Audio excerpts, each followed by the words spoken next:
जोगिंद्र जी, गुरुदेव, मेरी बीवी की मृत्यु के बाद मैं बावरा हो गया हूँ। रात दिन उनको याद करके रोता रहता हूँ। महाराज जी, मुझे बल प्रदान करें। हम प्रणाम करते हैं आपको, प्यार, आपके प्यार को।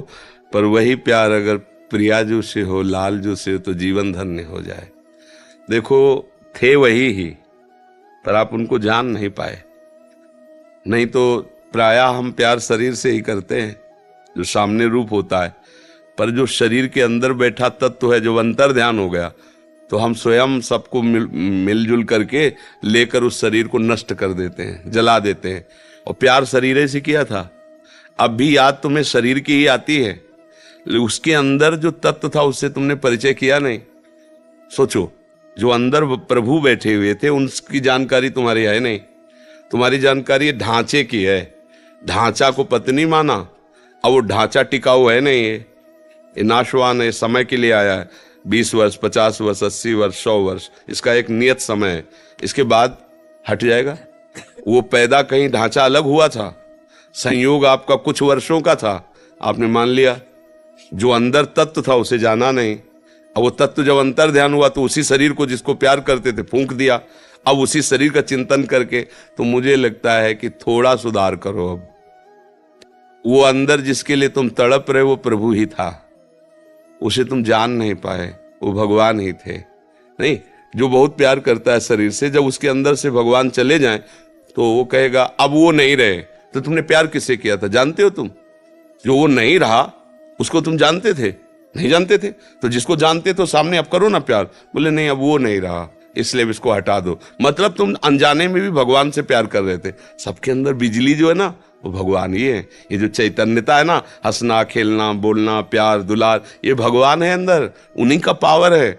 और वो अंतर ध्यान हो गए तो कितना भी सुंदर प्यारा शरीर हो, आग लगा दी जाती है, गाड़ दिया जाता है या फेंक दिया जाता है। कोई मात तो नहीं रखा जाता। समझो, तुम जिसके लिए रो रहे हो वो शरीर था, परमात्मा के लिए नहीं रो रहे हो, क्योंकि उसके लिए रोते तो प्रश्न खत्म हो जाता, निहाल हो जाते। ऐसा प्यार प्रभु से हो जाए तो अभी जीवन कृतार्थ हो जाए, महात्मा बन जाओ। तो मुझे लगता है थोड़ी दिशा गलत है, उसको सही कर लो तो आनंदित हो जाओगे।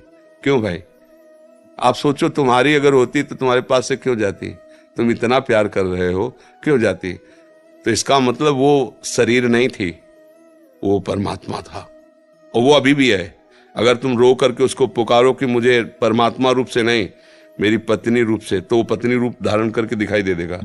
वो आपको भाव में दिखाई देगा, मेरी पत्नी मेरे से बात कर रही, मेरे से मिल रही, क्योंकि बिजली वही है ना।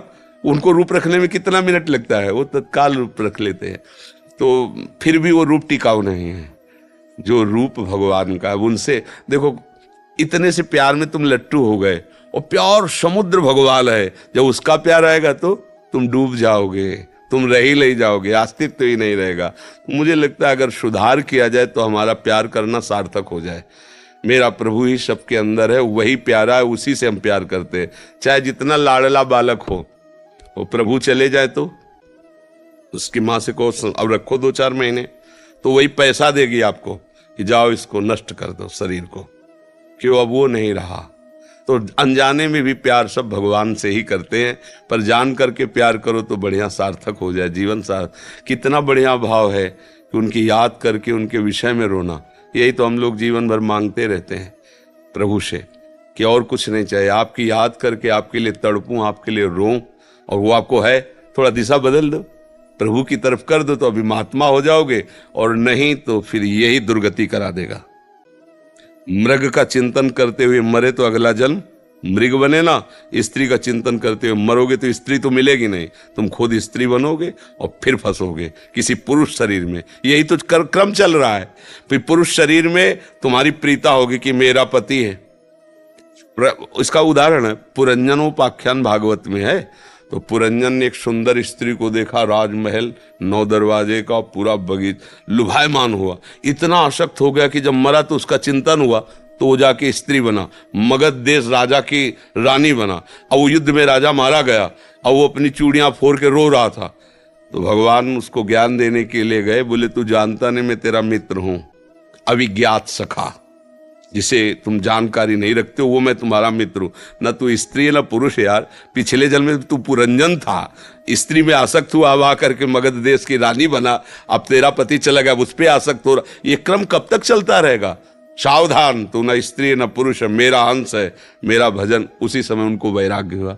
तो ये सावधानी कर लो तो जीवन सार्थक हो जाएगा, नहीं तो फिर एक हमने और दर्शन किए थे। एक वयोवृद्ध थे, तो एक जैसे भगवान की पूजा की जाती है, फोटो रखते हैं ना, छवि रखते हैं, ऐसे वो अपनी पत्नी की छवि रोज छाती से लगा के रोते थे।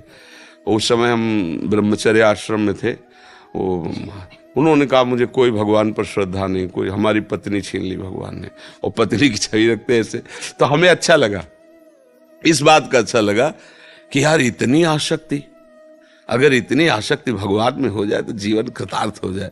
हम उससे उदाहरण लिया कि हमको इतनी ही आसक्ति भगवान पे करनी जैसे पत्नी में की है, कि उनकी बात आते ही हृदय आह भर जाए, मेरे प्रीतम, मेरे प्यारे, मेरे जीवन धन। तो ये मन है, देखो फंस गया ना। एक धनुर्दास जी नाम के महान संत हुए हैं, वो अपनी पत्नी में इतने आसक्त थे कि एक क्षण के लिए भी उससे अलग नहीं होते थे। तो जैसे बाजार में सामान लाने जाना हो तो अकेले जा नहीं सकते थे, क्योंकि वो अलग नहीं हो सकते थे।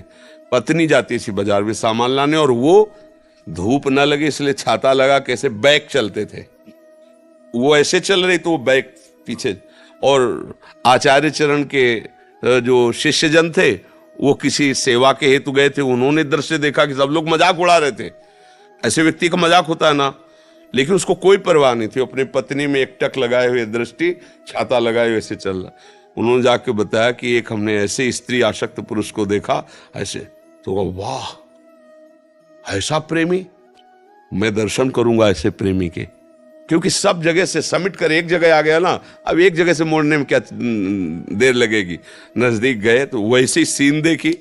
उनका भाई तुम ऐसे चल रहे हो, सब लोग मजाक करे। तो बोले प्रभु मैं आसक्त हूं अपनी पत्नी को, एक क्षण भी मैं। तो उनका पत्नी से क्यों आसक्त हूं? उनका ऐसा रूप है इसका। बोले इससे बढ़कर रूप, बोले हो ही नहीं सकता। तो ऐसे चपल है, आओ परम पवित्र आचार्य जी ही ऐसे प्यार की चपत है। तो सामने देखा ललित त्रिभंगी भगवान, अरे छूट गया छाता छूट गया छाता, छूट गई पतली, बावरे हो गए। अरे कृष्ण का रूप। अब वो तो बस महान संत हुए, धनुर्दास जी उनका नाम हुआ। तो देखो कहीं ना कहीं हमें सुधारना चाहिए। भगवान की कृपा है आप पर, जो आप सत्संग में आए, आप संत समागम।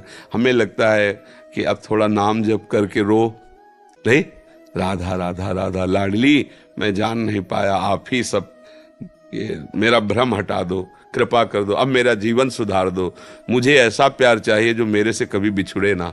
वो प्रभु हैं, कभी नहीं बिछुड़ेंगे, कभी नहीं। और यहाँ का सब प्यार बिछुड़ने वाला है, नहीं बिछुड़ने वाला। मान लो आपने गुरु माना, अब ये शरीर कितने दिन रहेगा? एक दिन नष्ट होगा। आपका शरीर कितने दिन रहेगा? एक दिन नष्ट होगा। लेकिन गुरु में यदि भगवान की बुद्धि की कि मेरे भगवान है, तो सदैव रहेंगे। शरीर भले चला जाए, आपके भाव में गुरुदेव बैठे रहेंगे। तो मुझे चाहिए कि हमारा जीवन भगवान से जुड़ जाए, सोई विश्राम मिलने वाला है। यहाँ सब धोखे का खेल है, कब कौन कहाँ बिछुड़ जाए कुछ पता नहीं है, कब कौन हमको छोड़कर चला जाए कुछ पता नहीं। एक है जो कभी नहीं छोड़ता है, वो भगवान है। भगवान के बिना कोई हमारा नहीं। यही सत्संग में, यही शास्त्रों में, यही संतों ने अनुभव किया है और उसी का वर्णन करते हैं।